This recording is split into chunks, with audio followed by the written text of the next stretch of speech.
اعوذ باللہ من الشیطان الرجیم، بسم اللہ الرحمن الرحیم۔ سید آفیشیل چینل کے دوستوں السلام علیکم ورحمۃ اللہ وبرکاتہ۔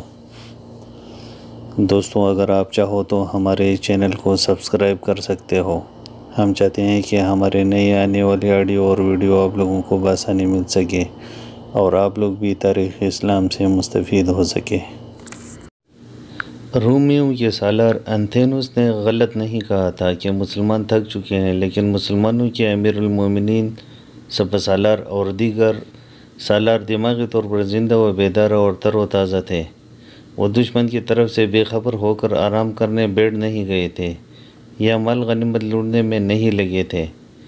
امیر المومنین حضرت عمر رضی اللہ تعالیٰ عنہ جب جابیہ سے واپس مدینہ منورہ چلے تھے تو یہ حکم آگے بیچ کر چلے کہ جن سالاروں کو مختلف علاقے دی گئی ہیں، ان علاقوں کے بستیوں پر اور چھوٹے بڑے قلعہ بندیوں پر حملے شروع کر دیں۔ یہ علاقہ الجزیرہ کی عیسائی قبائل کی تھی۔ امیر المومنین نے سوچا تھا کہ ان قبائل کو ذرا سا بھی دم لینے دیا تو یہ متحد ہو کر ایک لشکر بن جائے گی۔ ایک بار تو رومیوں کے پاس جا کر بھی واپس آ گئے تھے، لیکن رومی انہیں ایک بار پھر اپنے مفاد کے لیے استعمال کر سکتے تھے۔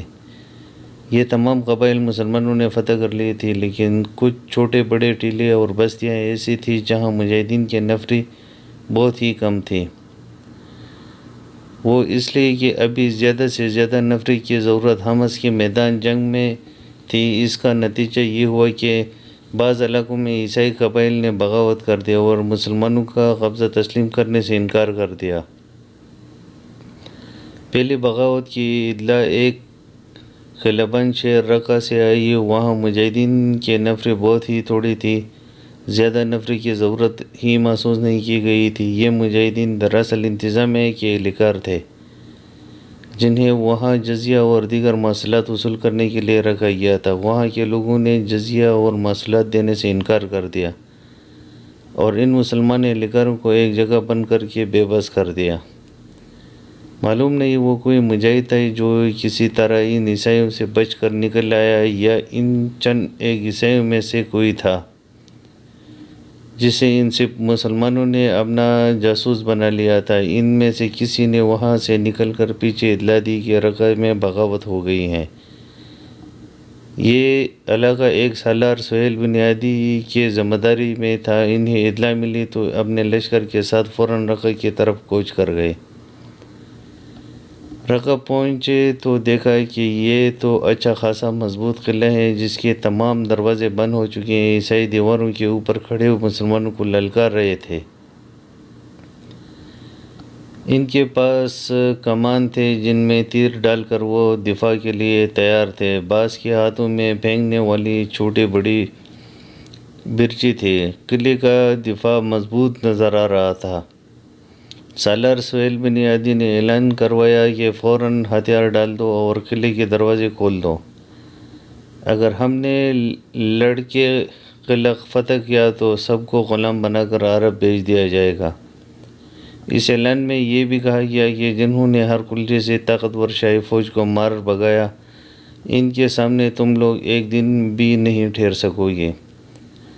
دروازے کھول کر اطاعت قبول کر لو تو تمہارے ساتھ وہی سلوک کیا جائے گا جو ہم لوگ ہر مفتوح جگہ کے لوگوں کے ساتھ کرتے ہیں۔ تمہارے جان و مال اور عزت کی حفاظت ہم کریں گے۔ ہمت ہے تو آگے بڑھو اور دروازہ خود کھول لو۔ رومی اس لیے بھاگ گئے کہ یہ علاقہ ان کا نہیں ہمارا ہے، یہ علاقہ تمہارا بھی نہیں ہے، ہم تمہیں بھی یہاں سے بھگا دیں گے۔ مسلمانوں کے جواب میں ایسی ہی للکار سنائی دی اور عیسائی قیقیاں لگانے لگے۔ انہیں اپنی طاقت پر بھروسہ تھا۔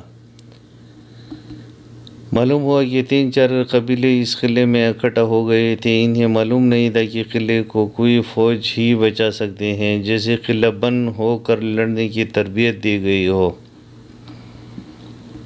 اور یہ فوج تجربہ اور مہارت رکھتے ہو۔ قلعے کی دیوار اور دروازے اندر والوں کو کچھ ہی وقت کے لیے بچا سکتی ہیں۔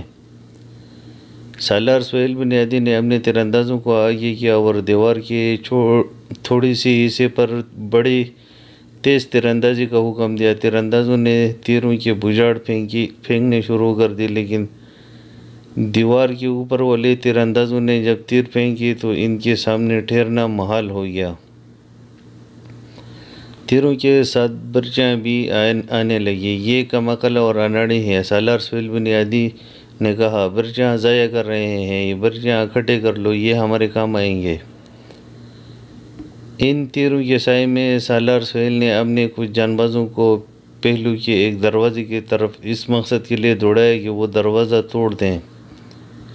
یہ جانباز کھلاڑیوں سے مسلح تھے، لیکن دیوار پر کھڑے تیر اندازوں نے اپنے تیروں کا رخ اس طرف کر دیا جس سے یہ دروازے تک پہنچنے میں کامیاب نہ ہو سکے۔ تیر اپنے جسموں میں لے کر واپس آئے اور کچھ تیروں کی ضد میں آنے سے پہلے ہی واپس آ گئے۔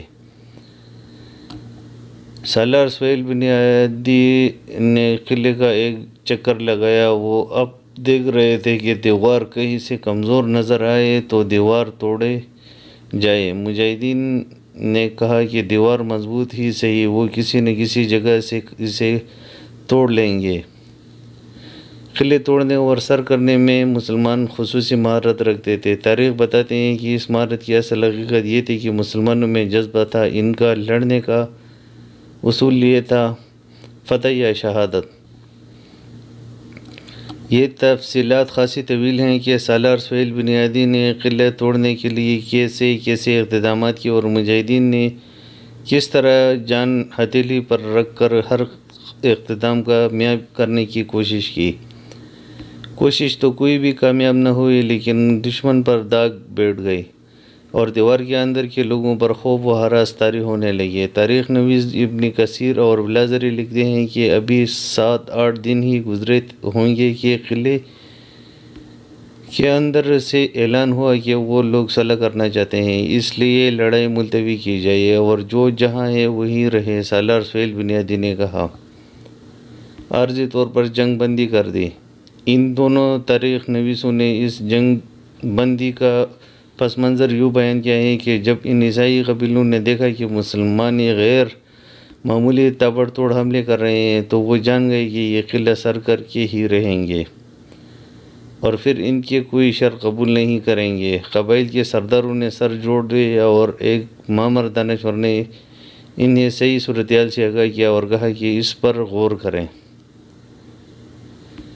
تم جنگجو بھی ہو سکتے ہو، بہادر بھی، اس بزرگ دانشور نے کہا، لیکن یہ تو سوچو کہ تم کس کی لڑائی لڑ رہے ہو۔ یہ عرب عجم اور روم کی جنگ ہے۔ ہم عربی بھی نہیں، عجمی بھی نہیں اور ہم رومی بھی نہیں۔ یہ مسلمان اس جرم کی سزا دے رہے ہیں کہ ہم لوگ رومیوں کی مدد کو چل پڑے تھے۔ میں نے اس وقت بھی کہا تھا کہ یہ پرائی لڑائی لڑنے نہ جاؤ، فائدہ کچھ نہیں ہوگا اور تباہی ہوگی۔ آج ہم لوگ تباہی کا حصہ وصول کر رہے ہیں۔ میرا مشورہ یہ ہے کہ مسلمانوں کے ساتھ صلح کر لو اور مجھے یقین ہے کہ مسلمان تمہیں عزت اور تکریم دیں گے۔ ایک اور سردار نے کہا کہ لڑنا ہے تو تمام قبائل اکٹھا ہو کر ایک لشکر تیار کرے اور پھر مسلمانوں کو للکارے کہ یہ ہمارے زمین ہے، یہاں سے چلے جاؤ ورنہ ہم تلواروں کے زور سے تمہیں نکالیں گے۔ سب سردار متفق ہو گئے۔ انہوں نے اسی وقت مسلمان اہلکاروں کو قید سے آزاد کیا اور اپنے پاس بلا کر پوچھا کہ وہ صلح کا معاہدہ کرنا چاہتے ہیں، اس کا اختیار کون سے سالار کے پاس ہے؟ کیا یہی سالار صلح کر لے گا جس نے محاصرہ کر رکھا ہے؟ مسلمانوں نے انہیں بتایا کہ الجزیرہ کا علاقہ 3 سالاروں میں تقسیم کیا گیا ہے اور ان کا سپہ سالار ایاز بن غنم ہے جو اس وقت وسط میں ہوگا، صرف اس سے صلح کرنے کا اختیار حاصل ہے۔ ان عیسائی قبائل کے سرداروں نے اپنے 2 نمائندے ان مسلمانوں کے ساتھ قلعے کے باہر بھیج دیا۔ وہ مسلمانوں سے کہا کہ انہیں اپنے سالار تک پہنچا دیں۔ یہ سب سالار سہیل بن عدی کے پاس آئے اور مدعا بیان کیا۔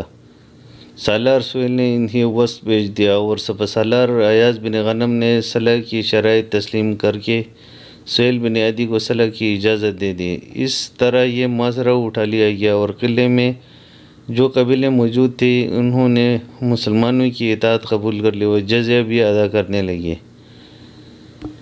صرف علامہ شبلی نعمانی ایک تاریخ نویس ہیں جنہوں نے لکھا ہے کہ ہرقل شام سے پسپا ہو کر ارزروم میں مرج البیاض کے مقام پر جا پہنچا اور اس نے وہی قیام کیا تھا۔ آج یہ شہر دنیا کے نقشے میں موجود نہیں۔ وہاں بھی ہرقل کے جو جائے رہائش تھی وہ شاہی محل سے کم نہ تھی۔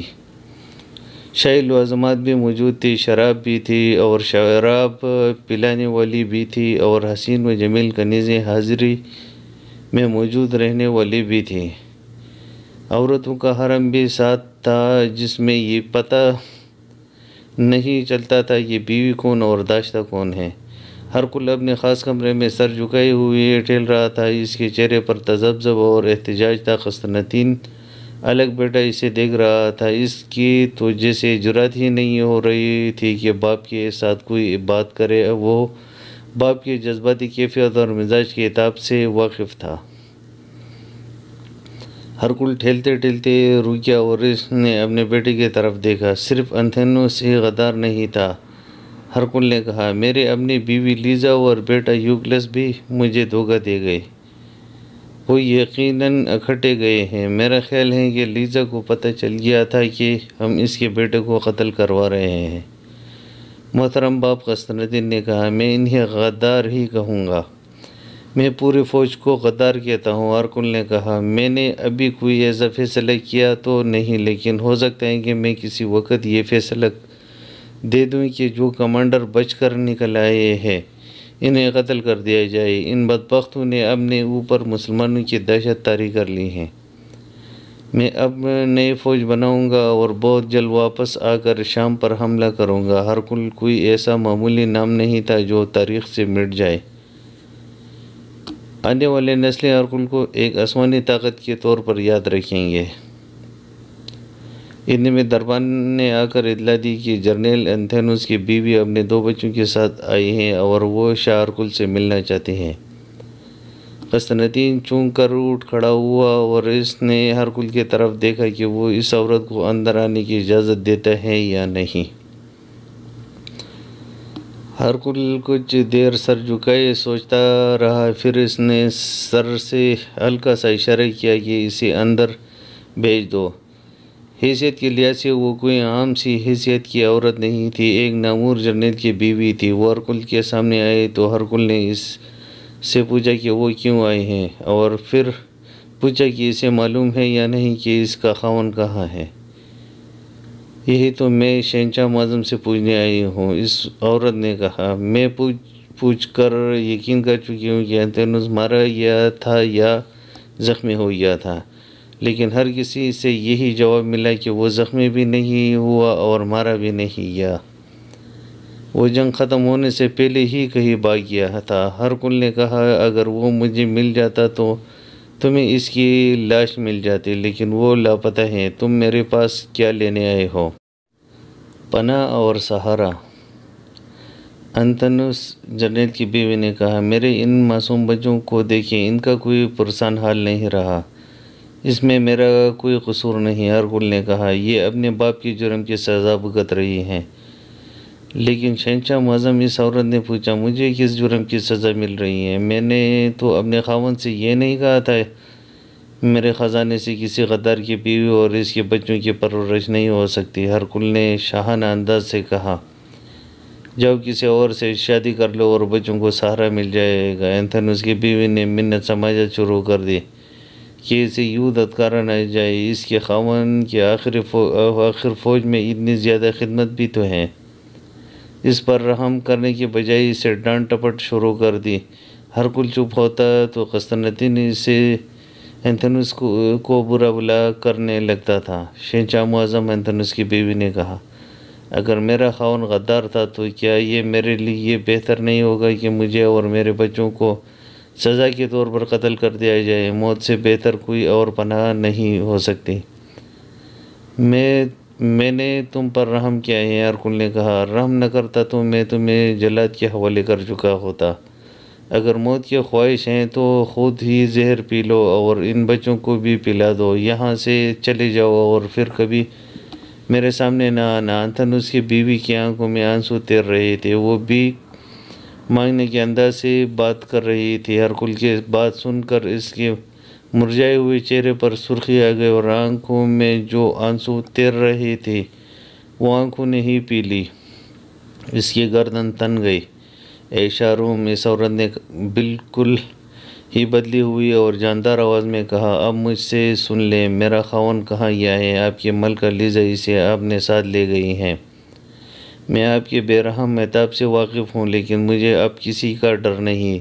مجھے میرے خاوند نے اور لیزا نے میرے زندگی جہنم بنا رکھی ہے، اور اب آپ مجھے اور میرے بچوں کو سزا دے رہی ہیں۔ مجھے لیزا کی کوئی پرواہ نہیں، ہرکل نے کہا، وہ میرے بیٹے کو بھی ورغلا کر ساتھ لے گیا ہے۔